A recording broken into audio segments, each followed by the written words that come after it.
Welcome back to episode 2 of the Metal Exchange podcast. Justin Kramer and Chris Nietzsche here with you for another exciting week. Before we start, I think before we get into Helloween and Walls of Jericho, which is an album that I think we both have a ton of thoughts on and some anecdotes we'd like to share with you all. I think that first and foremost, we have to give a big thanks to everyone that tuned into our first episode. We were absolutely floored by the response. So thank you all for tuning in. We had people come in and basically contact us off the air, tell us that they really enjoyed the show and really gave us some nice feedback. And we actually had a bunch of people tuning in from all over the world, which was a pleasant surprise.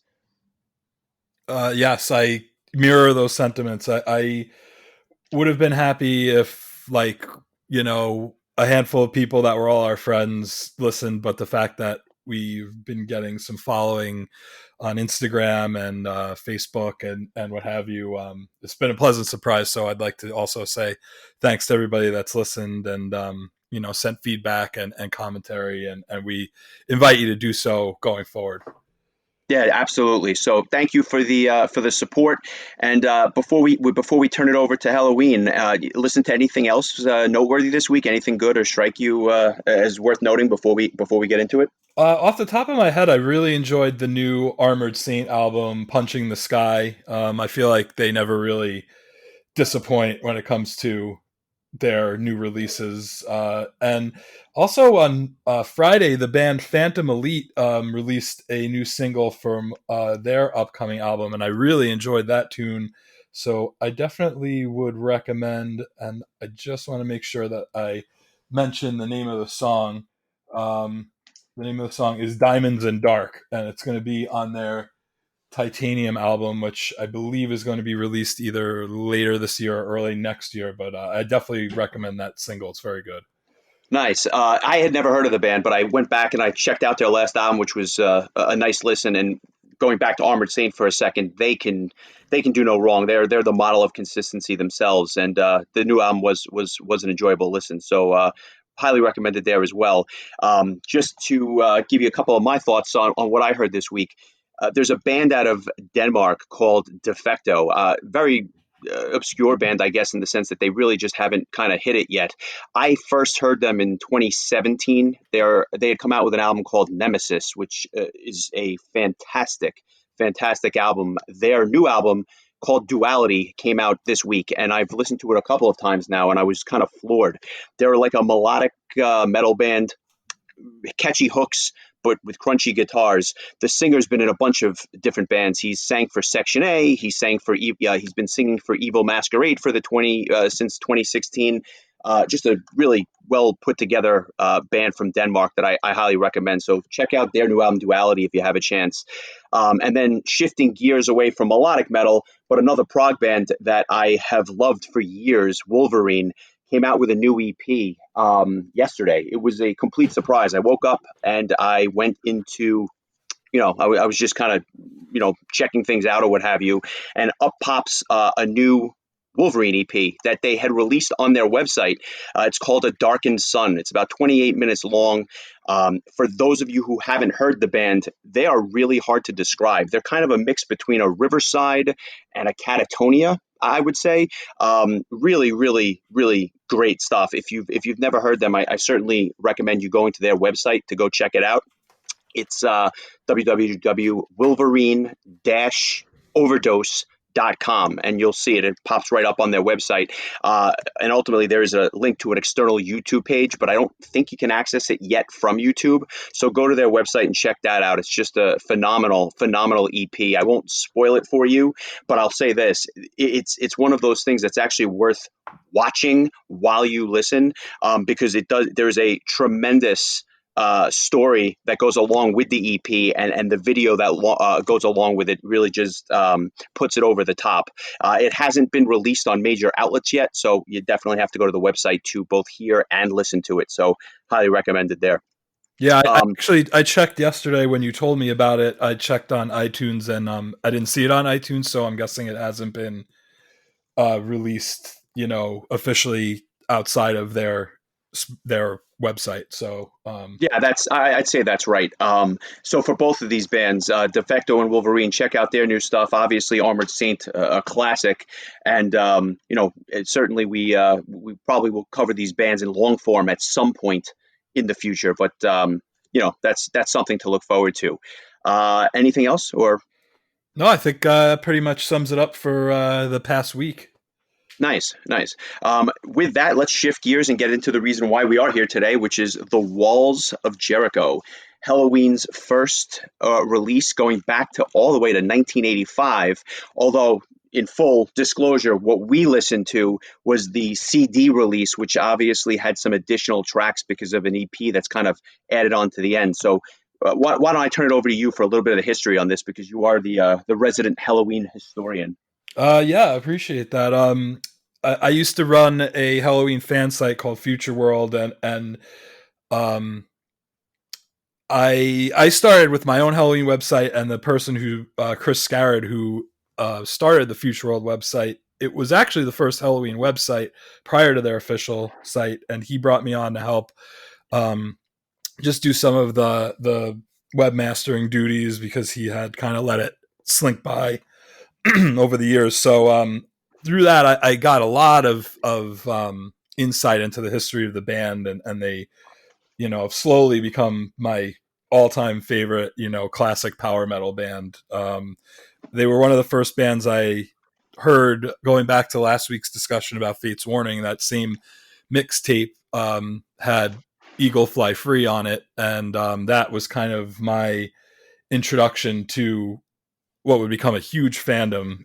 Um, Shifting gears to Walls of Jericho, I remember when I bought this album, I didn't really know what I was getting myself into, because this isn't, talking about a pre Spotify world. Like, it was just kind of like, if you had heard a couple of tracks, you knew that Kai Hansen was the vocalist, but beyond that, didn't really know a whole lot. So I picked up the album blindly just to collect. I'm collecting all these Halloween albums, and of course, I want to hear this debut album and kind of the beginning of where the band started. And so I remember going to the Wall, if you recall, the Wall at the Lake Success Shopping Center, and I can't remember if you were with me, but I know our friend Brian was with us, and I remember he bought the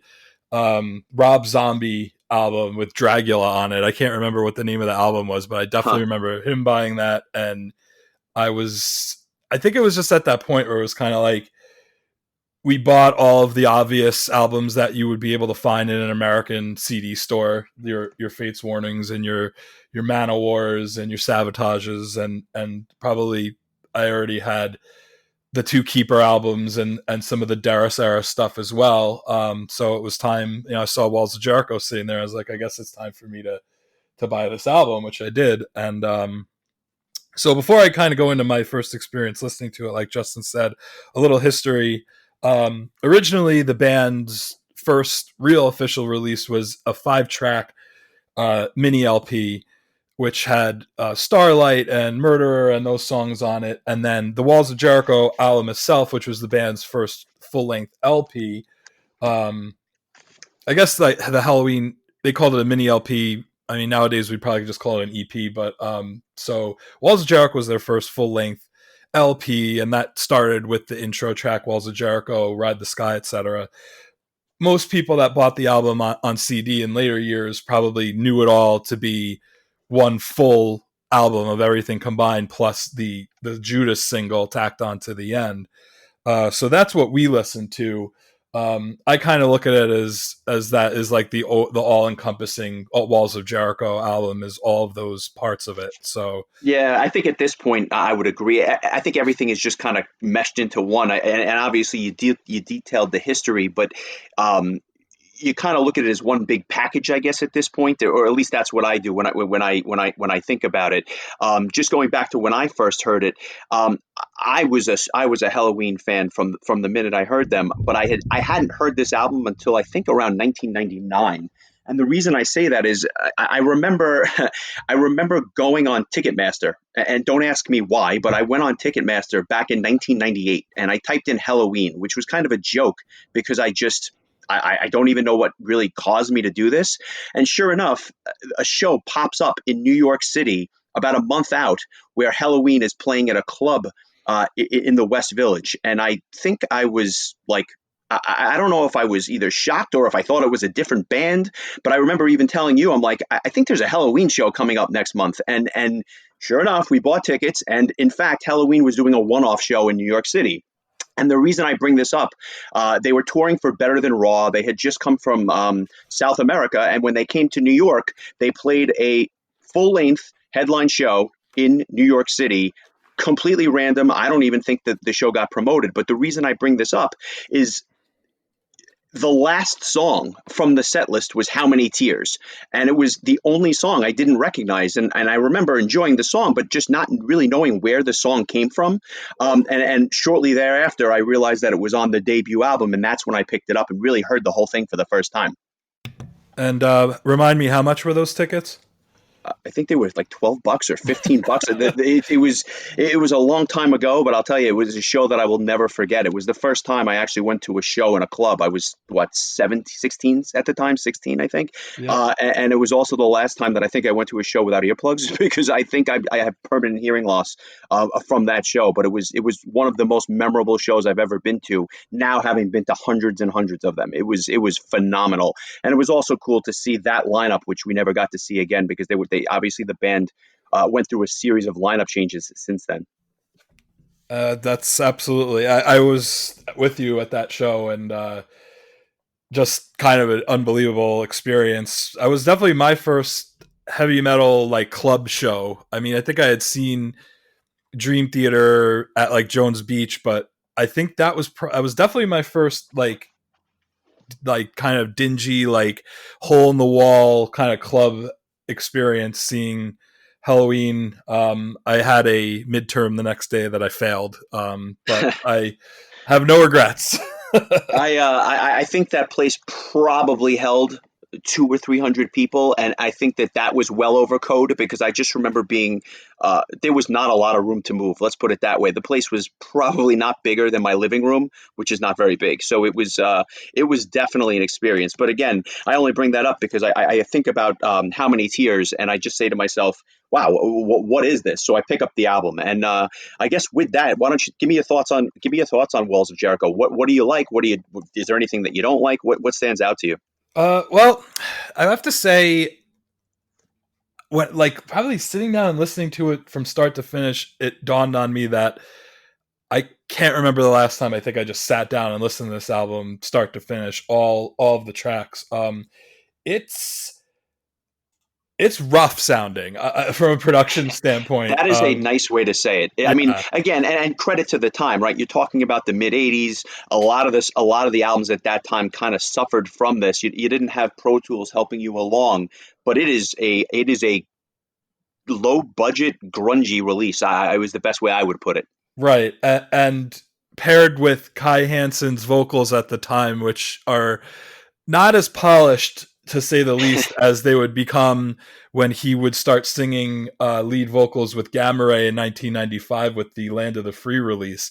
Um, it was jarring to say the least. I would like, I mean, going back to my first time listening to it, but now we're kind of used to it. We've heard the album a million times, but I mean, it's still kind of like if you got into Helloween the way we did, where we had Keeper of the Seven Keys 1 and 2 with Michael Kiske, and we had Time of the Oath and Master of the Rings and Better Than Raw with Andy Darris, and then you kind of pop this thing on and you're just kind of like, whoa, this is kind of dark. It's kind of dreary, dingy, grungy, like just kind of I I don't think I liked it very much initially.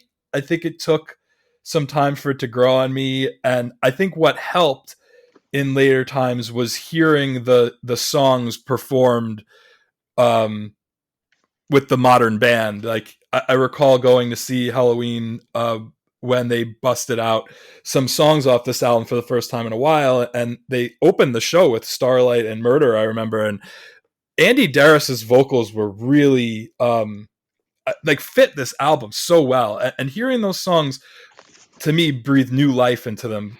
Hearing them performed in that way with a more modernized sound, and so I guess like going back and listening to it, it's definitely rose colored. I don't know, not glasses, but you know, hearing rose colored headphones, I guess would be the way of putting it. I think you're talking about These songs stand up. I mean, if you can look past the roughness of it, you know, you're talking about a powerhouse songwriting duo in Michael Wycath and Kai Hansen.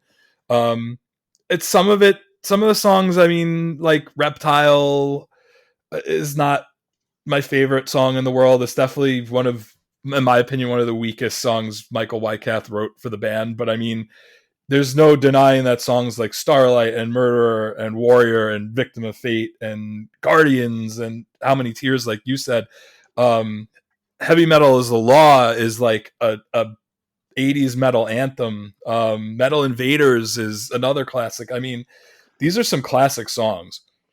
Yeah, it's funny. The show that you're referencing, I think, was back in 2003, if I'm not mistaken. I think it was the Rabbit Don't Come Easy tour. I remember that show vividly because I remember being on the rail at a club here in New York City, BB King's, which unfortunately has since closed down. It was kind of the resident spot that all the bands would come through during the 2000s. I mean, I saw Angra there, I saw Helloween there, I saw Ed Guy there, I saw Hammerfall there. I mean, you name it, the list goes on for all the bands. I saw Dream Theater there doing like a one-off show. That place just seemed to get all the shows going through New York City. But to your point, they opened the show with Starlight and Murderer, and then went into Keeper of the Seven Keys. And I was blown away because Darris, who is not my favorite of the three vocalists, but he just did such a good job on this old material that I almost wish they would, I'd like to hear him do a lot more of these songs. I'll put it to you that way. I kind of look at Helloween in three different baskets, depending on who the singer is or was at the time. And I think that Walls of Jericho, even though it's, just the one compilation album, if you will, it's just so different than what they did in the Keeper era and the rest of the Kiss years, and just different from what Darris did with the band and what he's been doing with the band for the better part of 25 years. So it was jarring is a good word. I did not like the album when I first heard it. I liked certain songs off the album. I always loved Ride the Sky. I loved Starlight when I first heard it, but I remember hearing Gorgar for the first time, which is a song about a pinball machine, and I said to myself, "What is this?" Like, it was just not what I was expecting, and I think it was one of those things that kind of grew on me over time.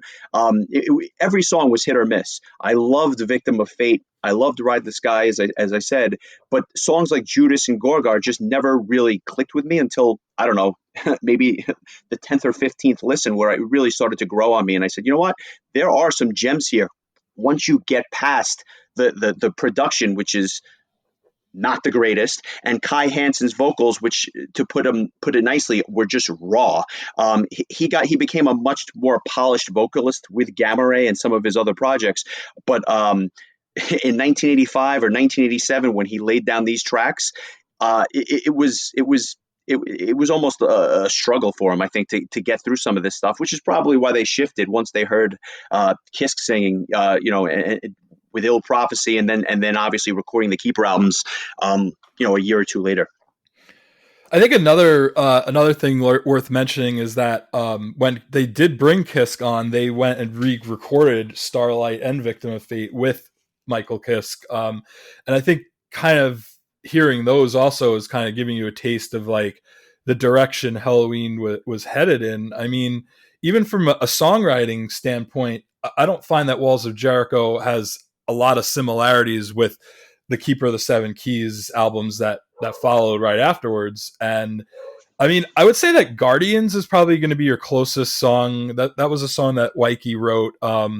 I feel like that was maybe the closest thing to what Helloween would end up becoming, which is a lot more of a melodic band. This is definitely Sure. more in that kind of speed metal. I don't know if I would say thrash, but it is a little thrashy in spots. But I mean the whole stylistically is very different than what Helloween would become. But this is what Helloween was discovered as sounding like. Yeah, one would argue that the evolution between this album and Keeper One might be the biggest jump that they made, and I don't necessarily mean jump up. It was a different direction. This was raw. This was fast. This was aggressive, and it was just not as I guess it just wasn't as melodic and catchy that just grabs you at the first listen as the later stuff did, and even the Dara stuff. It was just a different album, but obviously it's what got them noticed. And quite frankly, at the time, very few things were like this. I mean, a lot of people credit Iron Maiden as one of their biggest influences, especially back in the early days. But I mean, Iron Maiden wasn't writing songs like this. They weren't. I mean, obviously, you could see that some of the stuff was uh, inspired by, but it's certainly. I mean, Iron Maiden was not writing songs like Phantoms of Death. They just weren't. I mean, they obviously some of the thematically it was similar, but they were not. That dual guitars of Wyke and Hansen and the speed at which they were playing was just faster than anything that Maiden was doing at the time. It just was. Well, and if you even go before the Walls of Jericho album, I mean, Helloween made their debut on this what was called a death metal compilation. Oddly enough, there were just two tracks that they had recorded, Metal Invaders being one of them, which would end up on Walls of Jericho. I mean, talk about like not knowing what to classify the band as, to put them on a death metal compilation. I mean, I don't know that any of those bands, I believe Running Wild was on that compilation as well. I don't believe any of those bands, I don't know if any of those bands would really be considered death metal, but Helloween, I certainly, even in 1985, 86, I don't think I would have put them in that category. I would agree with you. Having listened to a considerable amount of death metal, this does not qualify. It's just interesting, but I guess at that point they were just looking for an outlet to get heard, and obviously they've gone on to an extremely successful career. So kudos to them for that. Anything else stand out about this album? Because when I go back and listen to it, I forgot at how good Marcus Grosskopf's bass playing was on this album. Probably because it was hard to hear and you really have to kind of listen for it.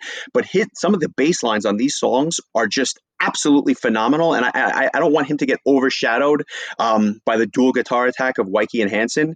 His bass lines on songs like Guardians and Heavy Metal is the Law, fantastic. It's funny you should say that because that also stood out to me as well when I was listening. It was just kind of like, for an album with not the greatest production values, I mean, I'm really noticing how strong the bass is on this, as far as like the bass playing, not the sound of the bass, but like the bass playing of Marcus Grosskopf. And he's been one of two members of the band that have been in the band for its entire duration. He definitely made his presence felt right off the bat on this first album. I definitely agree with you. That was something I noticed as well. I also just it's it's amazing to me, like the songs are just they just kind of run the gamut, like stylistically. Like Reptile, which I mentioned before, is not my favorite song in the world, but it's kind of like this like kind of crunchy, thrashy, like it's just I don't know how to describe it beyond that. But then you go into like a song like Guardians, which is kind of you could tell Wyke's kind of pushing his Signature sound, if you will, yeah, or at least what would become his signature sound. yeah, those melodic chops that he would eventually write songs like Eagle Fly Free, and then like it's like Phantoms of Death, Metal Invaders, Gorgar, Heavy Metal is the Law, and then you go to like How Many Tears, which was of the original album release, that was the last song, and it would become like the Helloween final song anthem for many shows. That was a song that Michael Wycath wrote when he was in high school. And there's actually a floating around. There's an MP3 version of it. I remember hearing a long time ago of his high school band performing it with like I believe it was like a classical vocalist that he was friends with who sang it, but And a most of the piano, if I remember yeah, right. It was yeah, I don't even know if there were guitars. yep. And the lyrics are mostly the same. It was called Sea of Fears, which is actually a lyric in the song. I mean, I as it's such a wonderful song. It really still holds up. I still think the version with Michael Kiske on the live in the UK or whatever, the Keepers Live. There's like three different versions of that live album, but the version with Kiske singing it is just out of this world. It's just such a great song. So hearing that, I mean, that always stands out to me. Um, Ride the Sky is another just seminal Helloween song. I mean, even today, like they're still playing it. I love how the album, it made me laugh, and I had to kind of do a little bit of research because I'm just not a horror movie guy, but I was curious where the whole happy happy Halloween intro before Starlight came from. And it turns out that it was a commercial in the movie Halloween 3. And that's where, and they must have used it, and they kind of recorded this little thing at the beginning. It sounds like a guy is just laying around watching TV, flipping through the channels, and he stops at this happy happy Halloween Silver Shamrock commercial, and that's kind of how the whole album kicks off. Starlight is such a banger to just kick off the album with, and then to go right into Murderer and Warrior and Victim of Fate. But then I wanted to bring up this because a song that I never gave enough credit to in the earlier years of being a fan that I listen to now and I'm like, damn, this is a good song, is Cry for Freedom. It starts. Yeah, it's. Oh, go ahead. I was good. I'm happy you brought this up. Go ahead.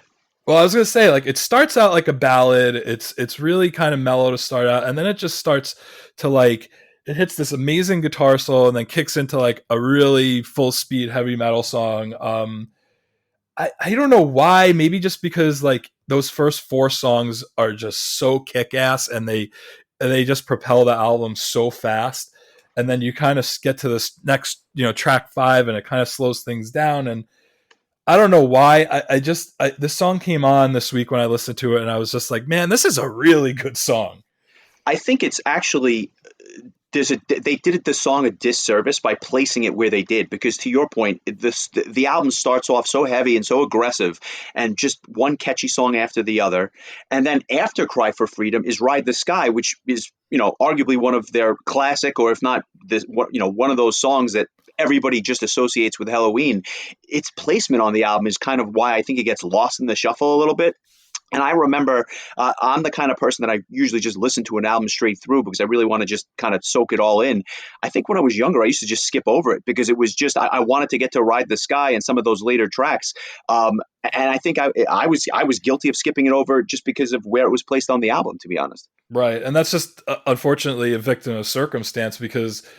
I mean, if you had just bought the mini LP when it came out, it would have been the last track on it, and I think it would have made for a nice little bow on a 5-track album. Sure. But I mean, you're right. Like when you tack on the Walls of Jericho proper onto the back of that 5-track EP, it does kind of get lost, getting crammed in between Victim of Fate and Ride the Sky. But man, like what a great tune! Like I was really just kind of taken by surprise. Like, wow, I feel like that's definitely, and maybe another thing too is that like I don't know that Helloween has ever played that song live since the Walls of Jericho tour, or if they even played it then. I could almost say for certain that after they started touring Keeper of the Seven Keys Part 1, I don't know that they ever played it live. I got to be honest. I have absolutely no idea. That's a great question. And if anyone out there has an answer to that, please hit us up and let us know because, we don't know it all. So we certainly would welcome that information. And certainly if anyone actually saw them on this tour, we'd love to hear from you as well. That being said, why don't you tell me this? If you had to recommend one album, or should I say one song from the album, what would you recommend that people check out this week? So last week, when you asked me that question, it was a lot easier for me for whatever reason. This week, it's such a hard call. I will probably have to say How Many Tears if I had to pick one song, just because it's so anthemic in the history of the band, being like their go-to last song live for so many years. Kind of circling back to your story of hearing it live, and I was with you. I wasn't familiar with it at the time either, and it was kind of like, oh my god, we just saw this amazing Helloween show. They played all the classics, and then they finished off with a song we never heard before. That's right. But I would probably, if I had to just pick another, like a second song, like I would actually go with Murderer. Hmm. A song that I didn't really, I don't think I loved it back in the day. I think it was when the Treasure Chest compilation came out and they remixed the song, and I kind of heard it with different ears, a little bit cleaned up, and it really struck me as what a great song. And hearing Darius perform it live also, I thought really also like gave it new attention for me.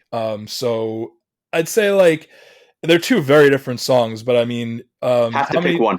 What's that?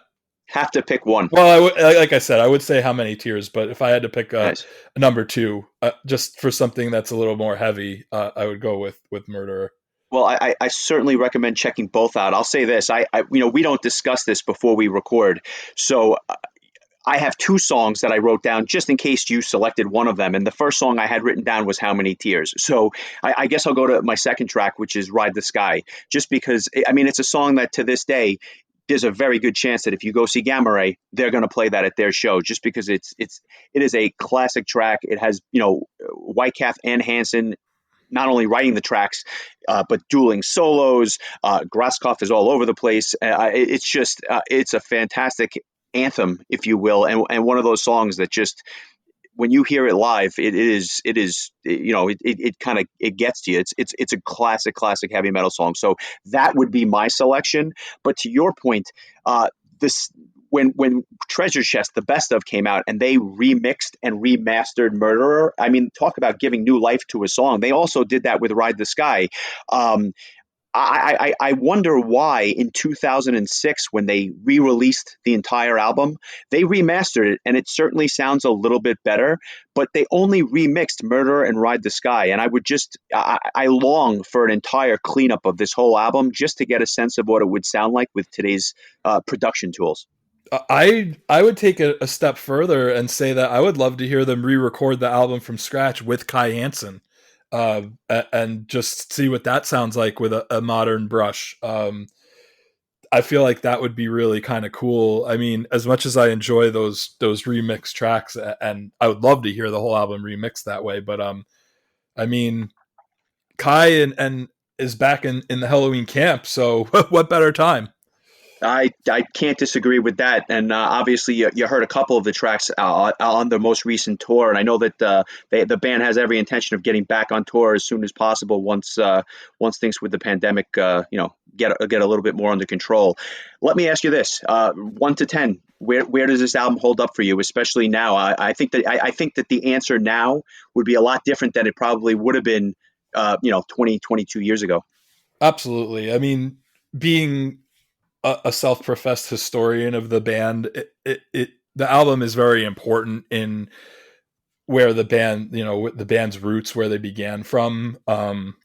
Personally, for me, it's far from a perfect album, but I also think it's far from a bad album as well.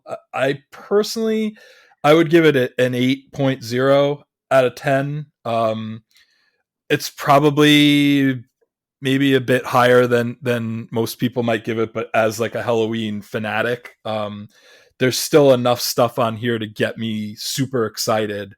Um, if they were to do, like I said, like a remix version or just a complete re-record with Kai, I'd venture to say that it might be, I would rate it even higher than that. I think that it's the production value that kind of takes it down a peg, and maybe songs like Reptile that maybe aren't my favorite in the world. But I mean, you're talking when it comes to like Helloween classic songs, this is an album that, if you're combining everything, this is an album that includes Starlight, Victim of Fate, Ride the Sky, Guardians, Metal Invaders, Heavy Metal is the Law, How Many Tears, and Judas. I mean, that's half the album right there. Those are all classic, not just Helloween songs, but heavy metal songs. So yeah, I give it an 8. Definitely, again, compared to last week, a kind of a harder question to answer. But that's where I would land. Yeah, it's funny. Just as "Cry for Freedom" is kind of like a poor placement, in my opinion, for that particular song on this release. Helloween is a victim of their own success in many ways, just because if you look at some of the other albums, which are some would say flawless, just perfect albums. This is not a perfect album. It's very good, but it suffers from production. And there's a couple of tracks that are I don't particularly love, but I would give it an 8 as well, just because of how many classic tracks are on here, and also just the fact that they hold up after all this time. In fact, I would say that some of these songs I actually like better now than I did 20 years ago when I first heard the album. So I would agree with you. I think this is a solid 8. And I also know that there are people out there, people had contacted me. They said that this was their best album, and that in fact that as much as they like everything else, this was the pinnacle of Helloween. And while the rest may be good or great, this was as good as it got for them. And I think the real speed metal enthusiasts would agree with that, just because of how many absolute, thrashy, fast, aggressive songs are on this disc. And some people would say that it's Kai's vocals that are actually the draw on this album, just because of how raw and how, I guess, young they were when they recorded it. It was just it has something that the other albums don't necessarily have, because they were all cleaned up or just presented in a little bit of a different style. But the raw factor on this album is why some hold it in the highest of esteem. But to me, it's a solid 8. And obviously, we'll be putting links in the description so that everyone can grab some of our favorite tracks, and obviously the album as a whole. And I'm going to try to take a look and see if I can find that Sea of Fears demo from White Cat and try to send that out during the week as well. It is not a metal song, but it's definitely something that people should listen to if you've never heard it. Yeah, and I'd be shocked if it's not on YouTube. So we could look into that. I think I have a copy of it on my computer somewhere, but I'm sure we could find a link to somewhere on YouTube that has it. But yeah, I mean, I really enjoyed going back and listening to this. I'm glad we got to discuss it. It's definitely it wasn't a starting off point as a Helloween fan for me, but like you said, I wouldn't spite anybody for saying that it's their most memorable or favorite, or they think it's their best, their favorite Helloween album or Helloween's best album. We're just not old enough where we were 3 years old when this album came out, so it's doesn't kind of have that feeling for me anyway. But I mean, I totally get it. I mean, I definitely recognize its importance in the world of power metal in the mid 1980s. I have to be honest. When I picked the album, I had no idea that we would be doing this Halloween weekend. It just happened to be a coincidence, but I can't think of a better time to cover Halloween than on Halloween weekend. That being said, it is your turn to pick an album, and you have not told me what we're going to be doing next week. So why don't you fill everybody in? What can I look forward to next week? Well, it's funny. I don't know why, but the Fates Warning album from last week just, I don't know why it just popped into my head. Like, it just seemed like the perfect jumping off point. So that was really easy. This was a lot more difficult. I wanted to pick something that a lot of people knew. I wanted to pick something that I knew you have listened to a lot over the years and is important to you, because it's very important to me. And I also didn't want to have a traditional progressive metal album, and I didn't want to do a traditional power metal album since we've kind of done that already. So I landed on Nightwish's Oceanborn album from 1998. Nice. That I was not expecting that. That is definitely a trip back in time, and obviously we have a lot to say about them because of all their iterations over the years. But that is a great disc, and I look forward to listening to it. I don't remember the last time I listened to that disc in its entirety. I know I've probably just shuffled Nightwish as I tend to do, but again, like you said, I don't really know the last time I sat down and listened to it start to finish either. But I thought it would be kind of cool to go in more of a symphonic route for week 3. And I mean, what better band than Nightwish? Yeah, they really set the stage for a ton of clones that have come out over the years, and I don't use that term as a derogatory thing. It's just that Nightwish has inspired so much, but I'm sure we'll get into that next week. But Oceanborn is probably their coming out party, or at least in my opinion, it was kind of their coming out party. And since then they've done a lot, and some of it has been great, and some of it has been a little less than stellar, but I certainly look forward to talking about Oceanborn next week because Nightwish is a band that I know that we both thoroughly enjoyed over the years. So, with that, unless you have any other thoughts, we look forward to hearing from all of you. So please join us on all of our social media outlets to jump in on the discussion, and we will see you all next week when we cover Nightwish's Oceanborn album. Well, I leave you with this. Happy, happy Halloween, Halloween, Halloween, happy, happy Halloween, Silver Shamrock. Take it easy, everyone. Have a good one.